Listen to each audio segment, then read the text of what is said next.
Welcome to జిహెచ్కి తిరిగి channel. నేను మీ advocate Harikrishna. మీరు రెస్టారెంట్కి కానీ హోటల్కి కానీ వెళ్ళినప్పుడు తిన్న తిండి కంటే అధికంగా బిల్ వసూలు చేశారా? వాటర్ బాటిల్స్ ఎంఆర్పి రేట్ కంటే అధికంగా వసూలు చేశారా? 20 రూపీస్ బాటిల్ని 50 రూపీస్ వసూలు చేయడం చట్టరీత్యా నేరం. లీగల్ మెట్రాలజీ యాక్ట్ ప్రకారం ఎంఆర్పి రేట్ కన్నా అధికంగా అమ్మడం చాలా అన్యాయం.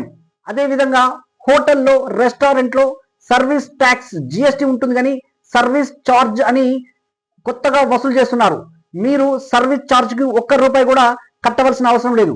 అలా రెస్టారెంట్ వాళ్ళు మీతో గొడవ పడ్డప్పుడు మీరు నేషనల్ కన్స్యూమర్ హెల్ప్ లైన్ 1915కి కాల్ చేయండి. అదేవిధంగా MCH యాప్లో వారు గొడవ పడినప్పుడు ఆ బిల్లుని మీరు అప్లోడ్ చేసి వాళ్ళకు కంప్లైంట్ రైజ్ చేయండి. అదేవిధంగా కన్స్యూమర్ ప్రొటెక్షన్ యాక్ట్లో 247 కింద వారికి శిక్ష పడుతుంది. అదేవిధంగా మీరు కన్స్యూమర్ ప్రొటెక్షన్ యాక్ట్లో కూడా మీరు కేసు ఫైల్ చేస్తే మీకు నష్టపరిహారం కూడా కట్టివ్వడం జరుగుతుంది.